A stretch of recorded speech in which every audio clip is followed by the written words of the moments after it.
was about me describing my mindset. I used a few examples that I hope resonates with you. I hope you're able to see that what I'm talking about now and what I'm going to be presenting throughout these coming days and weeks and months is a journey.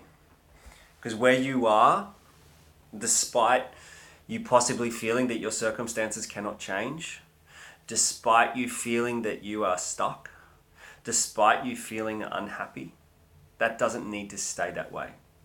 Now I know that there's a slant, that there's a bias towards those harder, difficult emotions that I've been talking about. Now, if you're feeling happy, you're feeling fulfilled, and you're feeling purposeful in your life, amazing.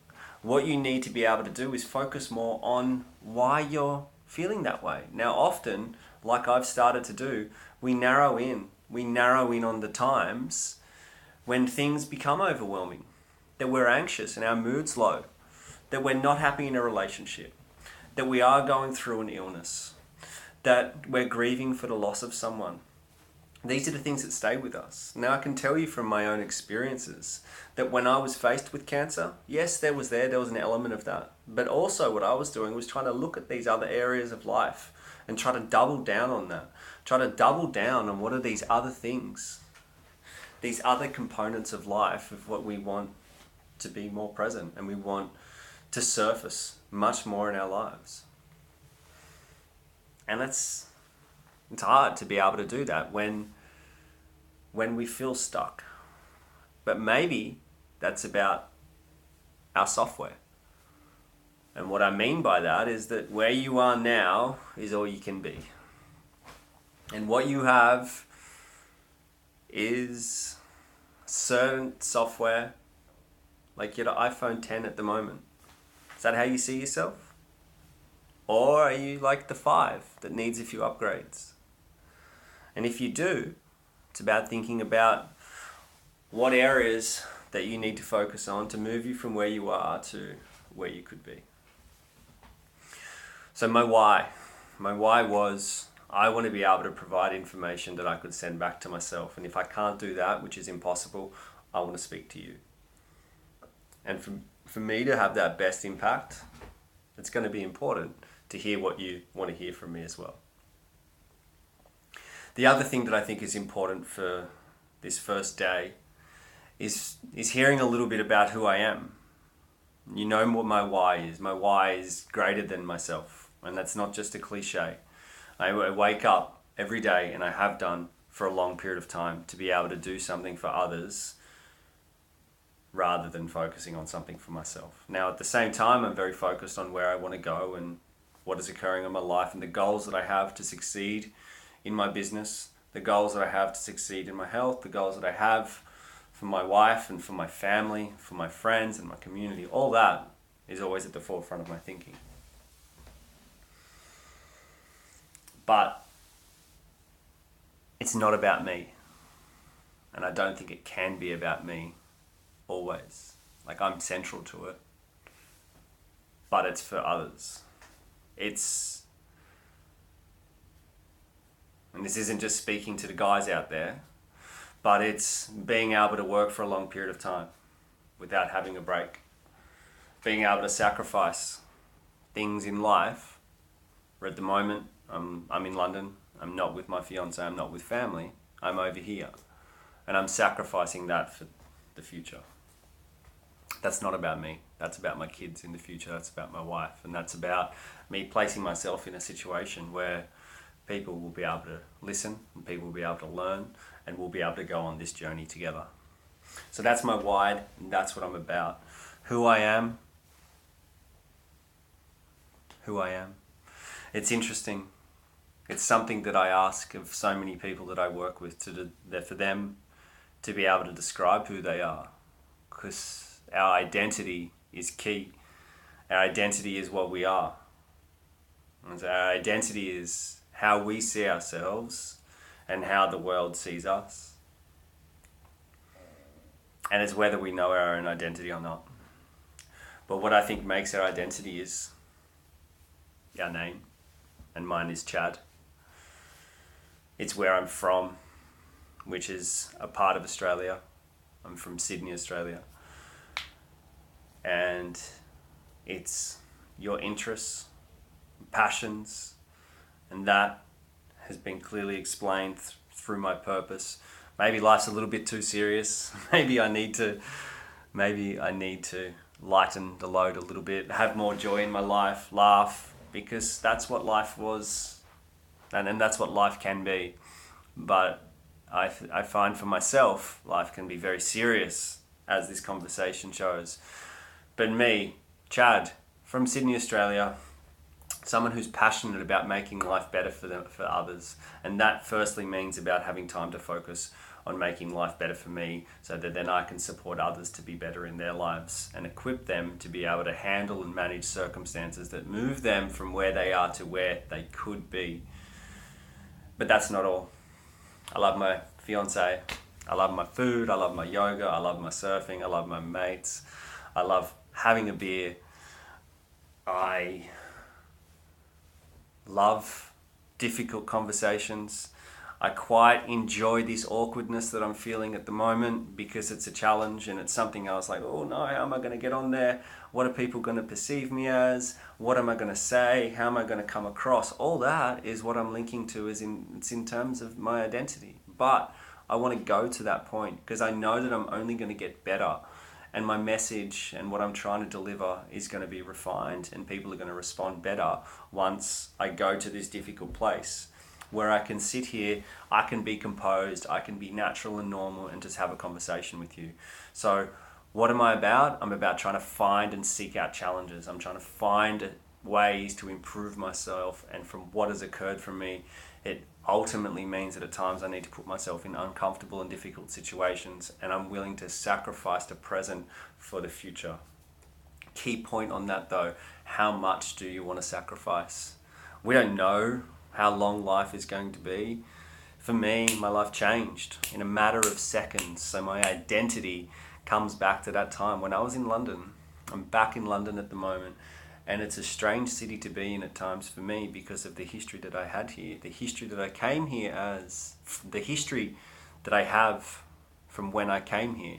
And that was a young guy who came over here to travel, to get overseas work experience, to live a new life, to experience different culture, and to get a sense of who I could be in a situation where I was unfamiliar. So in many ways I was trying to seek out these things that now I am drawn to, and it was already there without me knowing.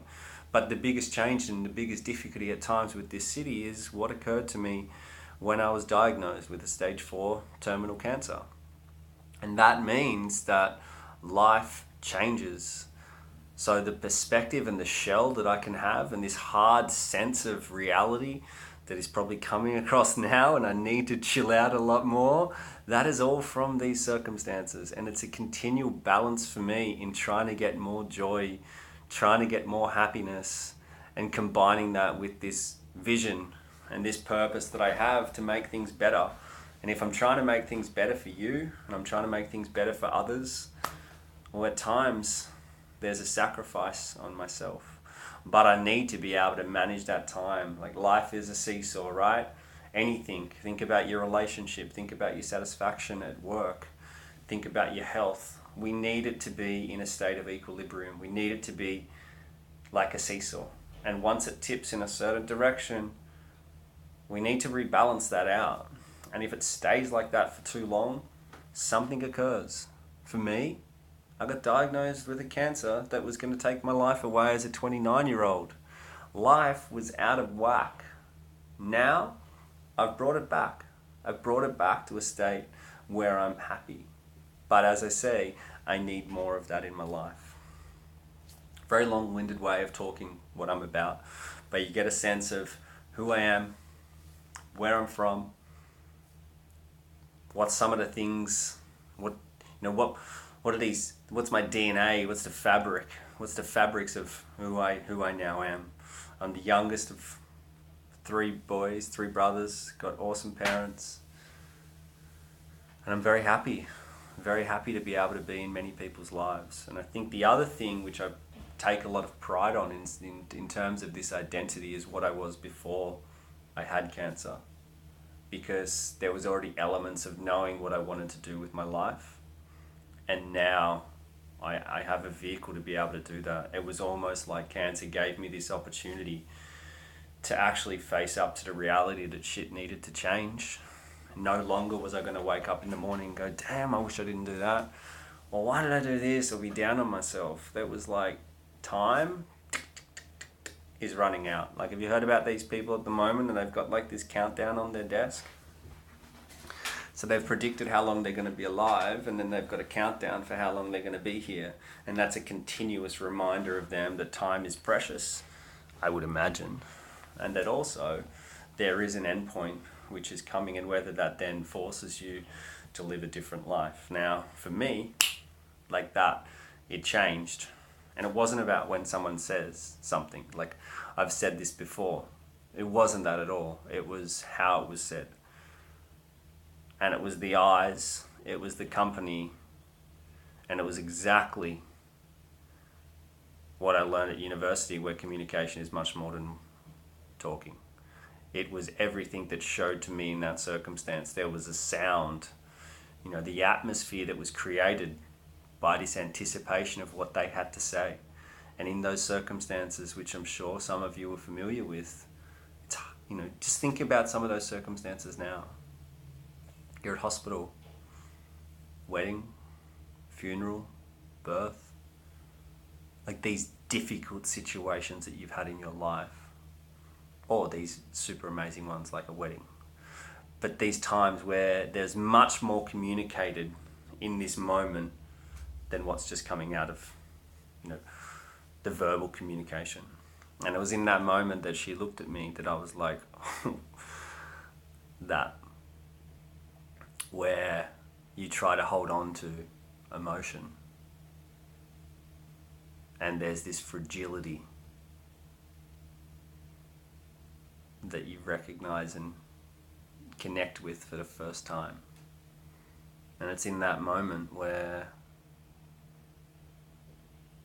those parts of childhood, adolescence, maybe things you've listened to, heard, observed, they all seem to just come out at once. And it's that showing, that representation of who you are and what you can do. And did I go about it right back then? I don't think so. Have I gone about it right the next two times when it's occurred, or when there's been other traumas?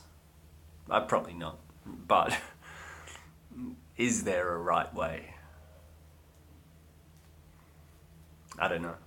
I don't know if there's a right way, but what it does, it activates a response within us that in many ways is the preparation for years and years and years, which comes out in that moment. But I dare say that after that moment, and hopefully in that moment, we are then in the future able to respond better. Because in those moments afterwards, there was a response that was activated in myself where I didn't want people to know that I was crying.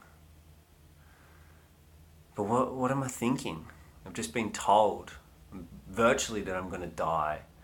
The look of people's faces signals that worry. Yet I'm a naive young guy who thinks that it's not a moment. It's interesting. That gives you a sense about who I am, who I continuously am to this day, trying to find my fit with the world, trying to find my place,